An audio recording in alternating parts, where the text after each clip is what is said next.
I never thought I would fear the person who once called me Mom, not our son. Not the boy we nurtured, loved, and watched grow from a tiny bundle of joy into a confident young man. But that evening changed everything. The day had started like any other. The sun was setting, painting our living room in a golden haze, and I was humming softly while folding laundry. My husband, David, was in his usual spot by the window, reading his newspaper, sipping his tea. Life felt peaceful, almost too peaceful. Our son, Ethan, had called earlier, saying he wanted to stop by. I thought nothing of it. He had been distant lately, consumed by work and friends, but family visits had never been dangerous. When he arrived, I smiled and opened the door. He looked different. There was a hardness in his eyes, a coldness I hadn't seen since he was a toddler throwing tantrums. But this was darker. I brushed it off, assuming he was just stressed. Dinner started normally enough. Ethan didn't talk much, just picked at his food. David and I exchanged worried glances. I tried to engage him in conversation, asking about his work, his friends, even the new apartment he'd been decorating. But Ethan's answers were curt, almost rehearsed. A tension I couldn't name hung heavy in the air. After dinner, Ethan excused himself and asked if he could show us something in the basement. I hesitated. Something about his tone made my stomach twist. David, sensing my unease, gave me a reassuring nod. "It's fine," he whispered. "He probably wants to show us some new tool or gadget he bought." I swallowed my fear and followed Ethan down the creaking basement stairs. As soon as I stepped inside, the door slammed shut behind me. My heart nearly stopped. I tried the handle. It wouldn't budge. Panic surged. "Ethan, open the door!" My voice cracked with terror. I turned to find him leaning casually against the wall, smirking, as if this were some game. My mind raced. Why would our own son do this? I glanced at David. He was standing silently beside me, oddly calm. Before I could speak, David leaned closer and whispered, "Quiet, I have a secret." His eyes were intense, searching mine for understanding. My fear mingled with confusion. What secret? What was he planning? And why now, when our son was clearly out of control? I felt trapped, not just by the locked door, but by a secret I didn't understand. Ethan laughed from the doorway, a sound that made my skin crawl. "You're not going anywhere tonight," he said, his voice cold and final. My hands trembled as I clutched David's arm. He squeezed mine gently, his whisper a lifeline, "Trust me." And in that moment, I realized our family was no longer what I thought it was. Something hidden, something dangerous, had finally revealed itself. The basement was dark and dusty, a place I had always avoided, but now it felt suffocating, a trap of stone and shadows. My mind raced.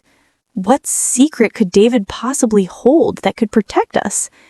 And how had our sweet boy turned into this stranger, this captor? As Ethan's footsteps echoed upstairs, my heart pounded. David's calmness was unnerving, but somehow I felt a glimmer of hope. I didn't know what was coming next, but I had a feeling this was only the beginning of a night we would never forget. The darkness of the basement pressed against me like a living thing.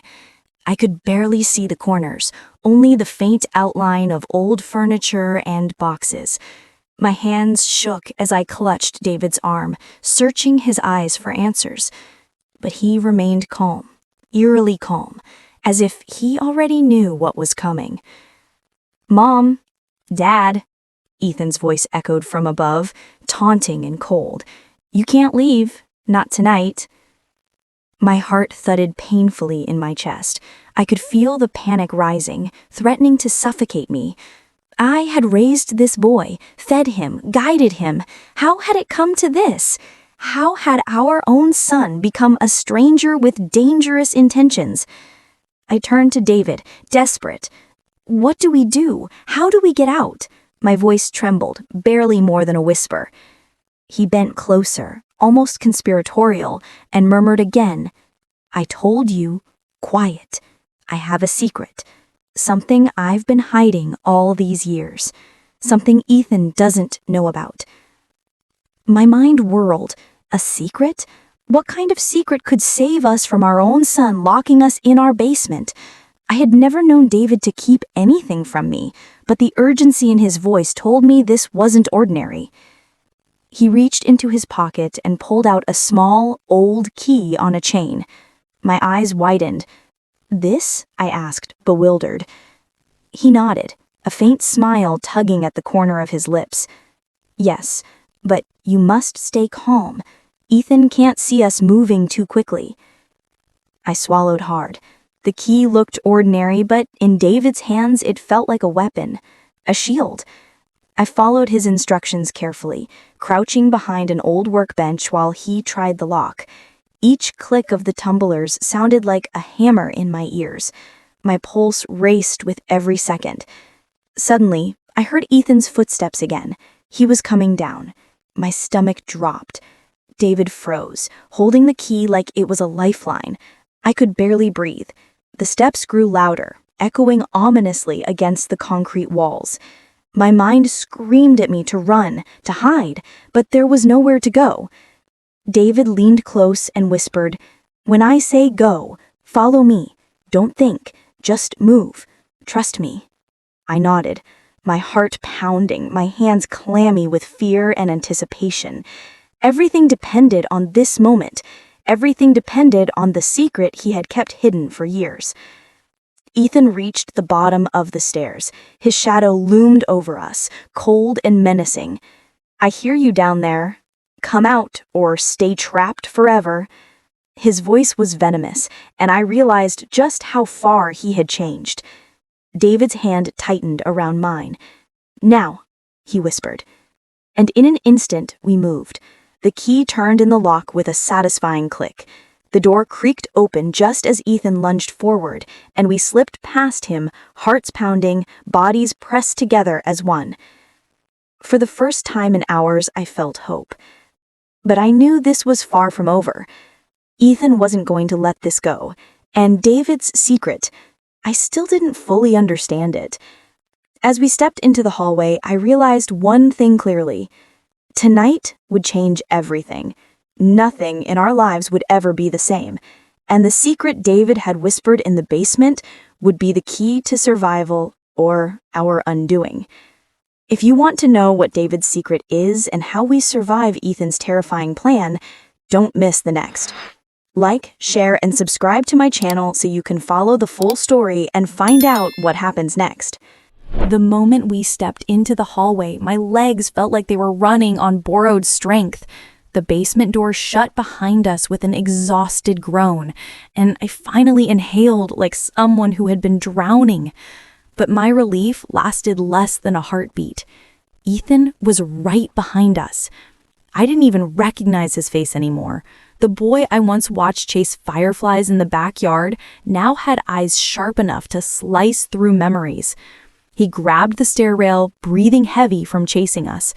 David pushed me behind him instinctively. That one motion reminded me, whatever secret he held, his loyalty had never shifted. Unlike Ethan's. "We trusted you," I said, voice trembling but carrying the weight of years. "You shared this house with us, our dinners, our prayers, our love." My words cracked. "And now you lock us underground like we're nothing?" Ethan wiped his mouth with the back of his hand and snorted. "Love?" He laughed, but there was no joy in it. Only bitterness, like rotten smoke. "You think locking you down there is the worst thing I could do?" My spine froze.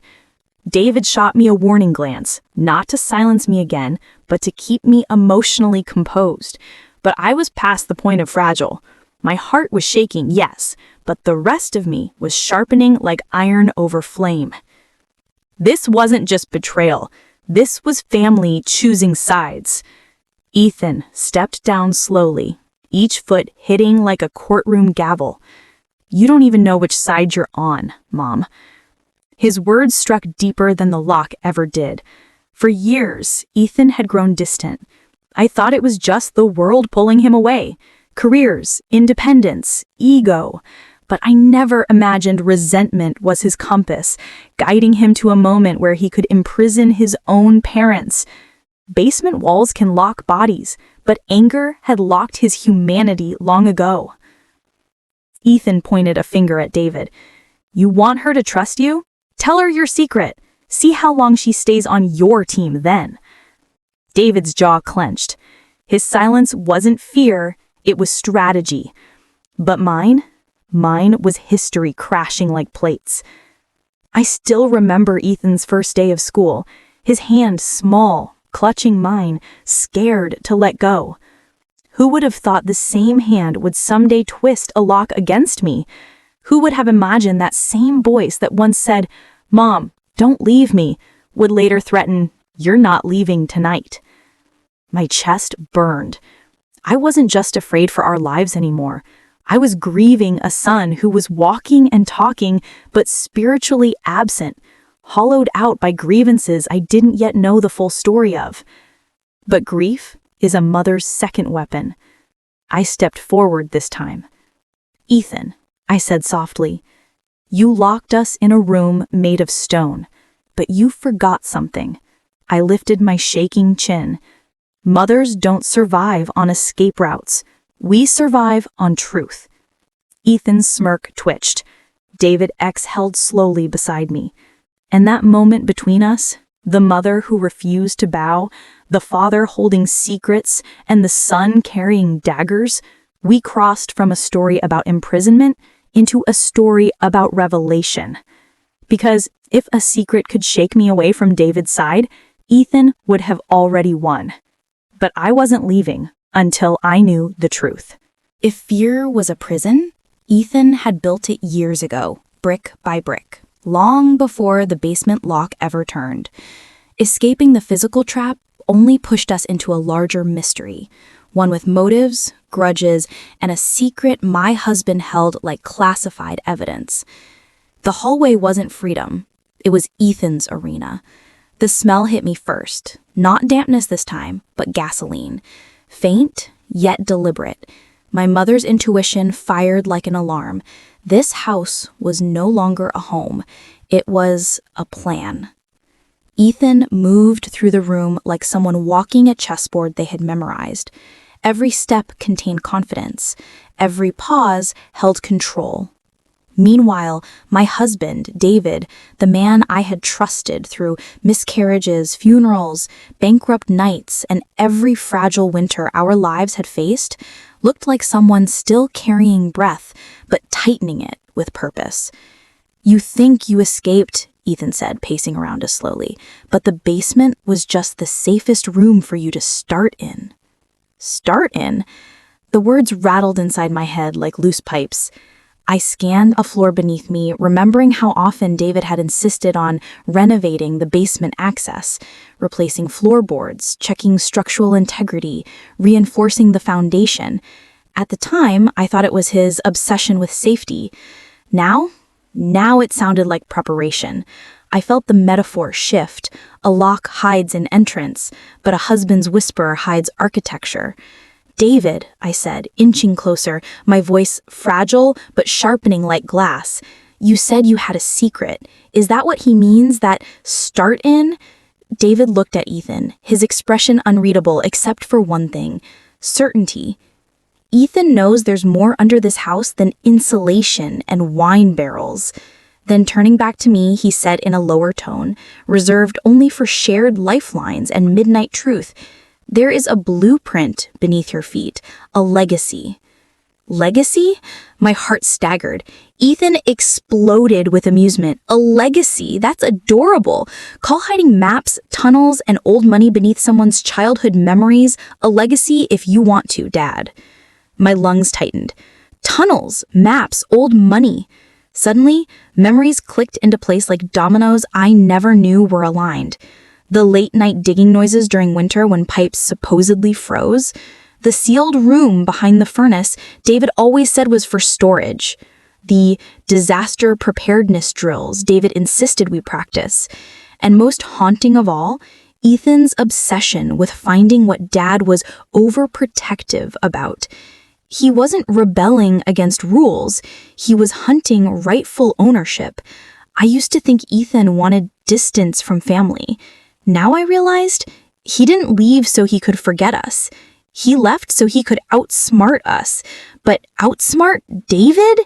That was arrogance bordering insanity. Ethan, I said, swallowing the burn in my throat, you didn't drag us underground to punish us.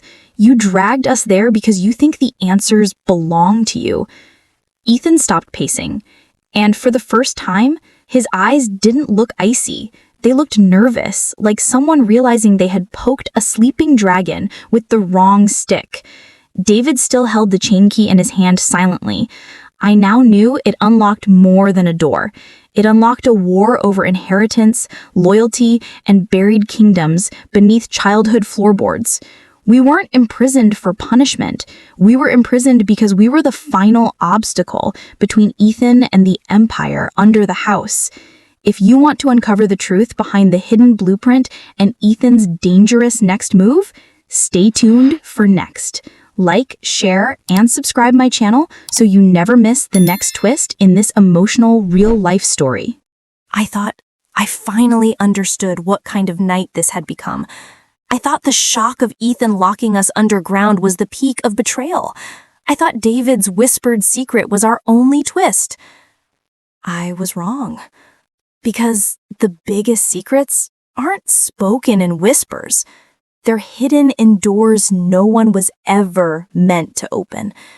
As Ethan stared at us, tense and calculating, I noticed something shift in David. His quiet was no longer protective. Now it carried a different energy.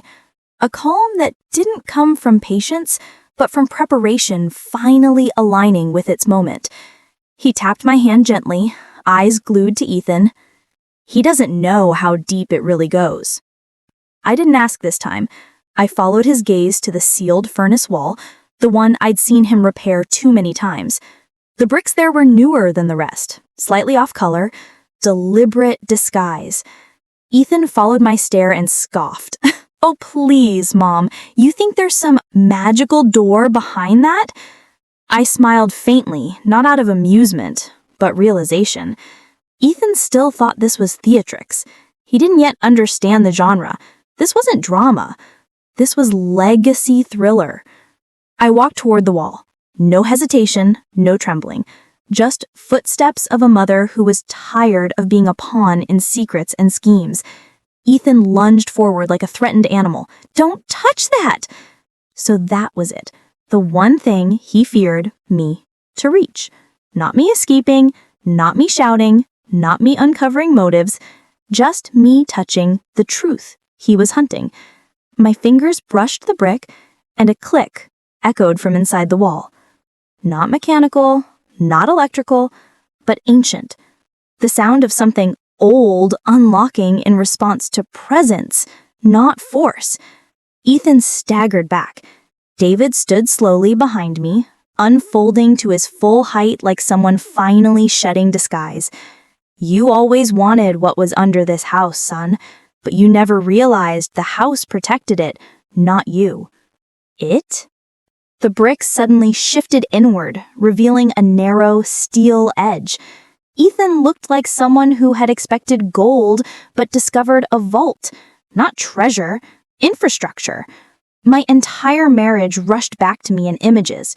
David disappearing, hands dusty, boots muddy, insisting on strengthening foundations when we barely had money for wallpaper. I thought he was paranoid about emergencies. No, he was paranoid about who might inherit without understanding stewardship. I placed both hands on the hidden steel panel, pushing lightly. The door groaned open just a few inches, and cold air exhaled upward like a dragon waking below a trapdoor. Not basement air. This was deep earth breathing, the kind that carries history, wealth, and consequences. Ethan whispered, voice gone small. What? What is that? David stepped beside me. That is the beginning of why you locked us in the basement. Then even softer, only for me to register, and why I built an escape long before he grew angry. I realized then, Ethan wasn't the villain of this story. He was just the boy who thought he was owed the ending without reading the book. The real story was beneath the floor, and opening the door was no longer about inheritance or betrayal. It was about who deserved to stand on the other side of truth without burning the world to reach it. As Ethan's door creaked wider, its darkness filled the hallway like spreading ink. I could feel the draft of a deeper world tangled with Ethan's destiny, and David's secret was about to stop being a sentence and start becoming an explanation. The door groaned fully open, a low, metallic sigh that felt like years of buried air finally escaping. The draft that rolled up from below wasn't cold, it was ancient. Heavy with the smell of soil, time, iron, and secrecy, so old it felt like it had a heartbeat. Ethan had wanted an inheritance. What he found instead was an underworld of consequences. I stood there, staring downward into blackness so dense it erased distance. My instincts screamed to step back. My curiosity whispered to lean forward. But my heart, my battered, betrayed, maternal heart, said something else entirely.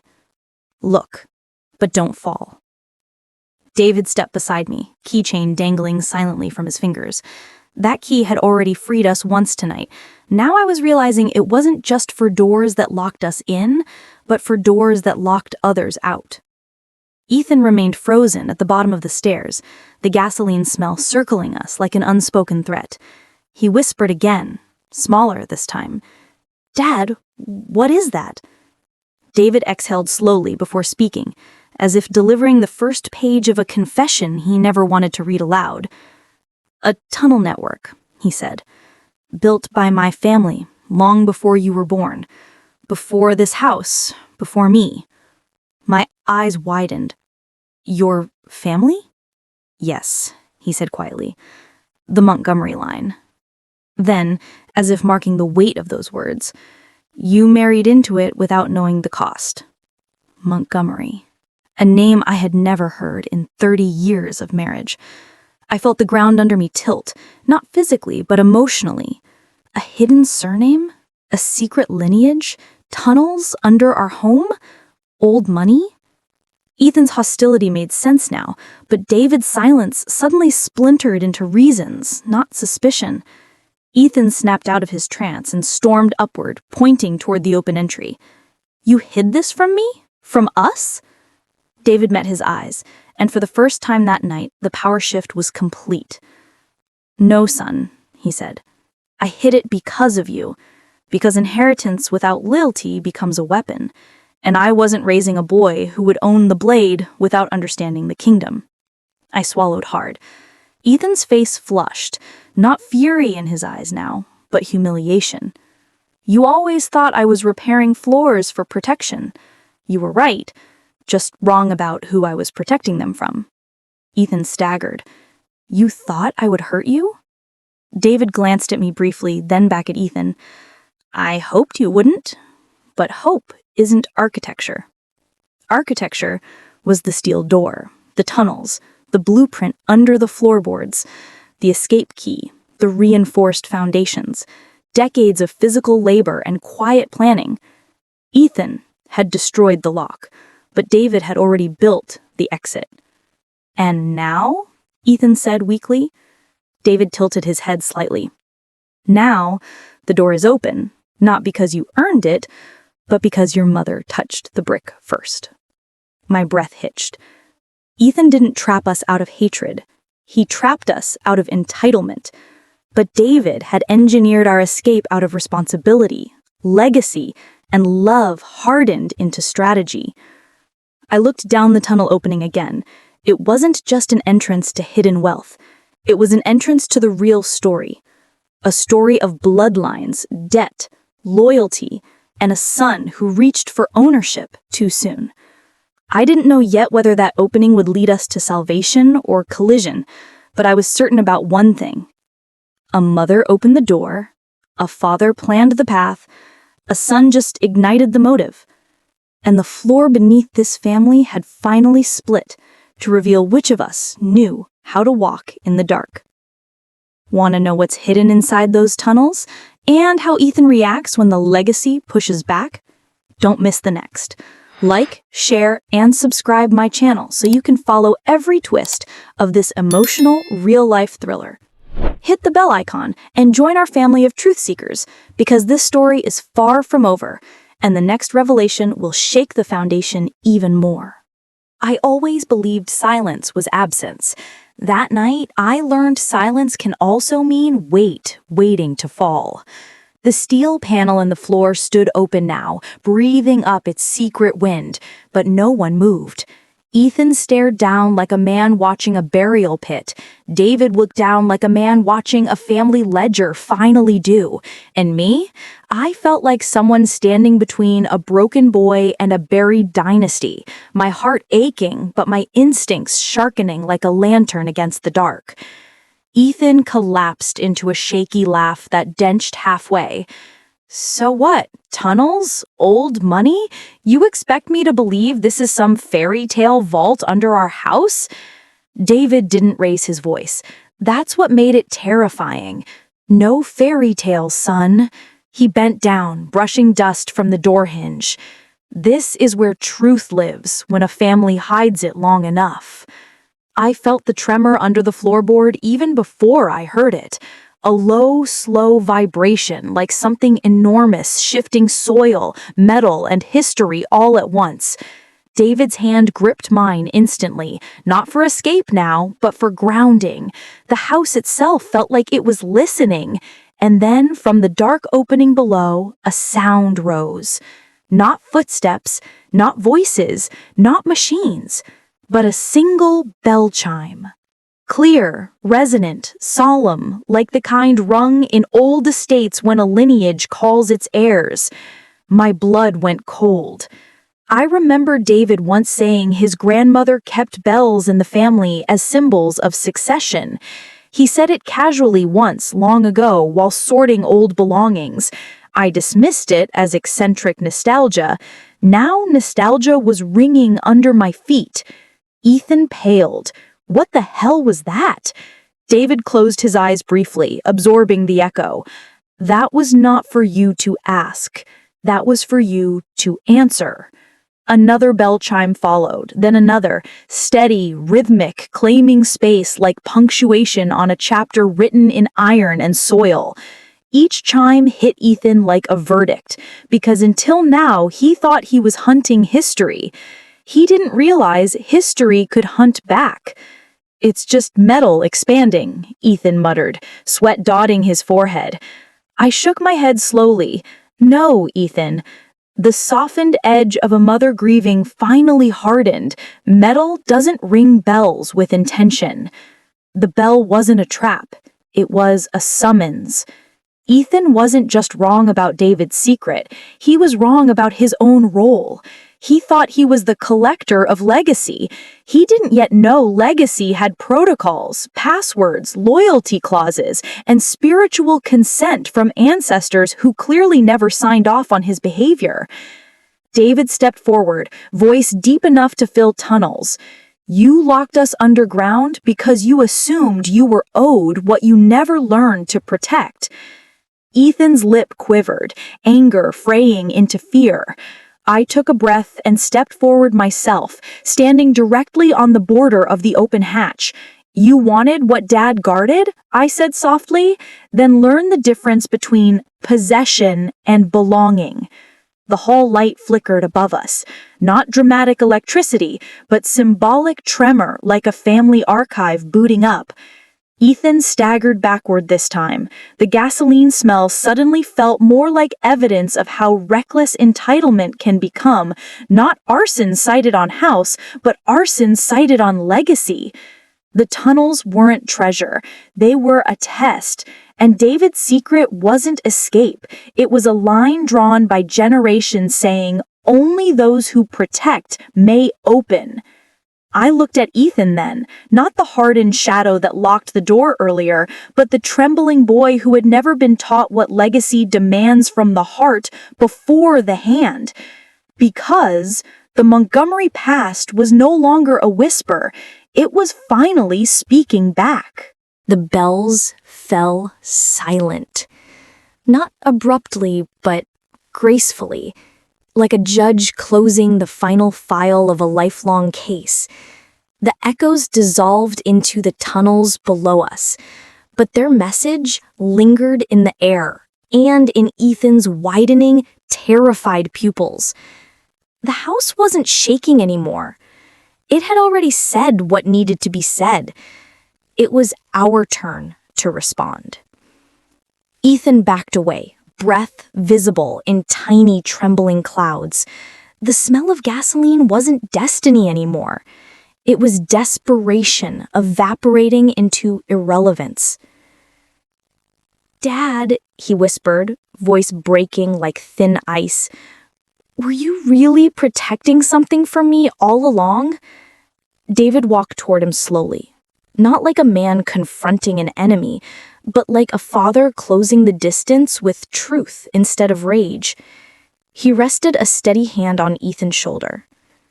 "No, son, I wasn't protecting it from you." He glanced at me, then back at Ethan. "I was protecting it for the version of you that never arrived, until now." I felt my throat tighten, but the tears that threatened didn't fall. This wasn't a moment for mourning anymore. This was a moment for re-witnessing family with open eyes. I looked at the open hatch below, now harmless, now calm, now simply a passage. A family secret that had felt like a subterranean empire just minutes ago suddenly felt smaller, more human in its intention, but massive in its meaning. David reached into his pocket and pulled something out again. But this time, it wasn't a key. It was a letter. Old, yellowed, folded neatly in plastic wrap to protect it from time and humidity. He handed it to me gently. I slowly unwrapped it and read, "Legacy is not inherited by blood. It is inherited by loyalty to truth and responsibility to others. Elizabeth Montgomery, 1968. My breath hitched. "Your grandmother?" "The one who built these tunnels," he said. "She didn't leave gold or jewels. She left a rule." Then his voice softened. "A rule Ethan never understood until tonight." Ethan shook his head violently. "I thought you loved the basement more than me. I thought you kept secrets because you doubted me. I thought I had to force a reveal or I'd never matter." I stepped forward now, placing a hand on Ethan's other shoulder, sandwiching him between his parents, not as punishment, but punctuation. "And here it is, Ethan," I whispered, mirroring David's tone from hours ago. "The secret wasn't the tunnels." Ethan blinked. "Then what was it?" I held up the letter slightly. The secret was David's choice to stay loyal to a rule of stewardship instead of a son's momentary resentment. The secret was that he believed you could grow into someone worthy of opening doors instead of trapping them. Ethan looked down, and for the first time that night, his face was not a lock. It was a wound finally exposed to oxygen. David looked at him softly. "You locked us in the basement because you thought you needed control." He nodded toward the tunnels. "But the only control that ever mattered is choosing responsibility when no one's watching."